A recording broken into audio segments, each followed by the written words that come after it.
Hi, I'm Vanessa Truitt, principal of Brockett Elementary School, and I would like to introduce you to a book that we are reading for the month of April. The book is called The World According to Humphrey, and each student, each family will receive one of these books. Thank you to the Brockett PTA. Thank you to all the sponsors that agreed to help us purchase these books so each and every student at Brockett could have their very own copy of the book. This ties into our literacy initiative and getting students to read more and parents to read right along with their students. Some teachers, parents, and students have been asked to read The World According to Humphrey in English and in Spanish. There's a link on the Brockett School website as well as on our Brockett Facebook page with the link to the chapters where students can listen, parents can listen. You can have the book read to you or read right along with us as we read it. I will read chapter 1, so let's get started with The World According to Humphrey. Here we go. The World According to Humphrey is by Betty G. Birney. My chapter is called The Return of Mrs. Brisbane. The Return of Mrs. Brisbane. Today was the worst day of my life. Mrs. Mack left room 26 of Longfellow School for good, and that's bad. Worse yet, Mrs. Brisbane came back. Until today, I didn't even know there was a Mrs. Brisbane. Lucky me. Now I want to know. What was Miss Mack thinking? She must have known that soon she'd be leaving without me and that Mrs. Brisbane would come back to room 26 and I'd be stuck with her. It's still like, okay, love Miss Mack more than any human or hamster on earth. But what was she thinking? You can learn a lot about yourself by taking care of another species, she told me on the way home the day she got me. You'll teach those kids a thing or two. That was what she was thinking. I don't think she was thinking very clearly. I'm never going to squeak to her again. Of course, I'll probably never see her again because she's gone, gone, gone. But if she comes back, I'm not even going to look at her. I know that last sentence doesn't make sense. It's hard to make sense when your heart is broken. On the other hand, until Miss Mack arrived, I was going nowhere down at Petorama. My days were spent sitting around, looking at a bunch of furry things in cages just like mine. We were treated all right. Regular meals, clean cages, music piped in all day. Over the music, Carl, the store clerk, would answer the phone. Open 9 to 9, 7 days a week. Corner of Filth and Alder, next to Dairy Maid. Back then, I feared I'd never see Fifth and Alder, much less the Dairy Maid. Sometimes I'd see human eyes and noses, not always clean as they should be, poking up against the glass. Nothing ever came of it.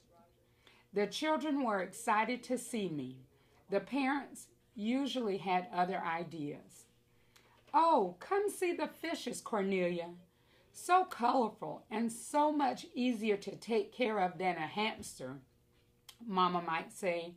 Or, no, Norbert, they have the cutest little puppies over here. After all, a dog is a boy's best friend.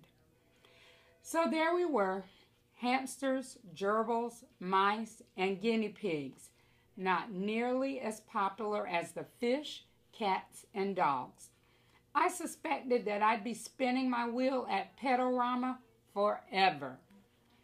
But once Miss Mack carried me out the door a short 6 weeks ago, my life changed fast, fast, fast. I saw Fifth, I saw Alder, I saw the Dairy Maid with the statue of a cow in an apron outside. I was dozing when she first came to Petorama, as I do during the day because hamsters are more active at night. Hello, a warm voice awakened me. When I opened my eyes, I saw a mass of bouncy black curls, a big happy smile, huge dark eyes. She smelled of apples. It was love at first sight. "Aren't you the bright-eyed one?" she asked. "And might I return the compliment?" I replied. Of course it came out squeak, squeak, squeak, as usual. Miss Mack opened up her purse with the big pink and blue flowers on it. "I'll take him," she told Carl. "He's obviously the most intelligent and handsome hamster you have." Wow, that's a tongue twister, alliteration. Carl grunted. Then Miss Mack picked up a respectable cage. Okay, not a 3-story pagoda I had my eye on, but a nice cage. Soon, amid squeals of encouragement from my friends in the small pet department, from the teeniest white mouse to the lumbering chinchilla, I left Petalrama with high hopes. We sped down the street in Miss Mack's bright yellow car.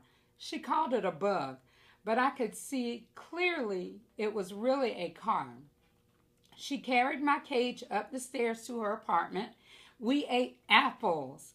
We watched TV. She let me run around outside my cage. She gave me my very own name, Humphrey. And when she told me all about room 26, where we'd be going the next morning, "And since you're an intelligent hamster who is going to school, I have a present for you, Humphrey," she said. Then she gave me a tiny little notebook and a tiny little pencil. "I got these for you at the doll shop," she exclaimed. She tucked them behind my mirror where no one could see them except for me. "Of course, it might be a while before you learn to read and write," she continued, "but you're smart, and I know you'll catch on fast."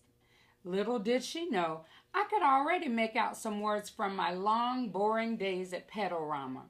Words like chew toys, kibble, pooper scoopers. Remember, a hamster is grown up at about 5 weeks old. So if I could learn all the skills I need for life in 5 weeks, how long could it possibly take me to learn to read? I'll tell you, a week.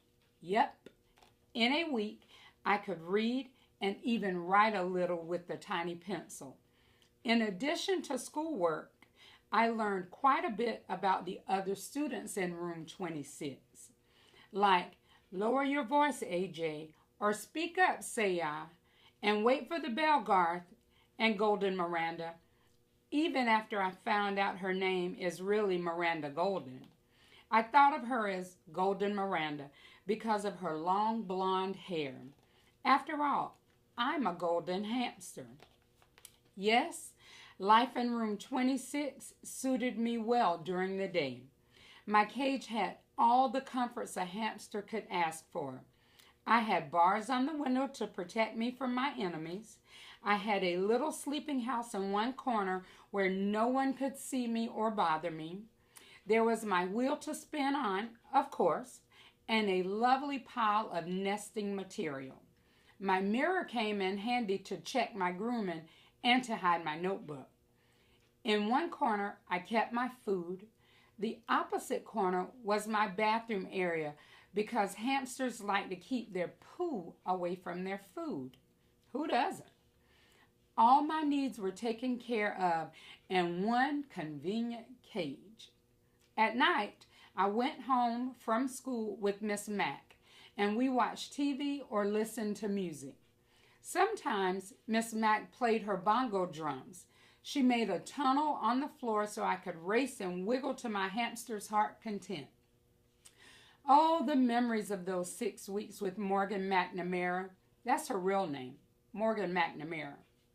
But she told her students to call her Miss Mack. That's how nice she is, or was. On the weekends, Miss Mack and I had all kinds of adventures. She put me in her shirt pocket right over her heart and took me with her to the laundry room. She had friends over and they laughed and made a fuss over me. She even took me for a bike ride once. I can still feel the wind in my fur. I didn't have an inkling until this morning of the unsqueakable thing she was about to do to me. On the way to work, she said, "Humphrey, I hate to tell you, but this is my last day in room 26, and I am going to miss you more than you'll ever know." What was she saying? I hung on to my wheel for dear life. You see, it's really Mrs. Brisbane's class. But just before school started, her husband had an accident, so I took over the class. Today she's coming back for good. Good? I could see nothing good in what Miss Mack was saying. Besides, I want to see the world, Humphrey, she told me. Fine with me. I've thoroughly enjoyed all the world I've seen so far and would go to the ends of the earth with Miss Mack. But she wasn't finished yet. But I can't take you with me. All hopes dashed. Completely. Besides, the kids need you to teach them responsibility. Mrs. Brisbane needs you too. Unfortunately, she didn't tell Mrs. Brisbane that. Mrs. Brisbane was already in room 26 when we arrived. She smiled at Miss Mack and shook her hand. Then she frowned at me and said, "Is that some kind of rodent?" Miss Mack gave her the speech about how much kids can learn from taking care of another species. Mrs. Brisbane looked horrified and said, "I can't stand rodents. Take it back." The it she was talking about was me. Miss Mack didn't bat an eyelash. She put my cage in its usual place next to the window and said the kids were already very attached to me. She watched Dr. Harvey H. Hammer's guide to care and feeding for the hamsters to the cage. She attached Dr. Harvey H. Hamster's guide to care and feeding of hamsters to the cage, along with the chart to make sure I was fed and my cage was cleaned on time. The children know what to do. You won't have to do a thing, Miss Mack said as Mrs. Brisbane glared at me. Just then, my fellow students came streaming into the room with and within half an hour, Miss Mack had said goodbye to everyone, including me. "I'll never forget you, Humphrey," she whispered. "Don't you forget me either." "Not likely. But I don't know if I can ever forgive you," I squeaked. And then she was gone without me. Mrs. Brisbane didn't even come to my cage until recess. Then she walked over and said, "Mister, you've got to go." But she doesn't know my secret. The latch on my cage doesn't work. It never has. It's the lock that doesn't lock. So I've got news for Mrs. Brisbane. If I've got to go, it will be when and where I decide to go, not her. Meanwhile, I'm not turning my back on this woman. Not for a second. If I ever disappear and someone finds this notebook, check out Mrs. Brisbane, please. That is it for Chapter 1. I thank you for listening. Stay tuned for Chapter 2, Nightlife.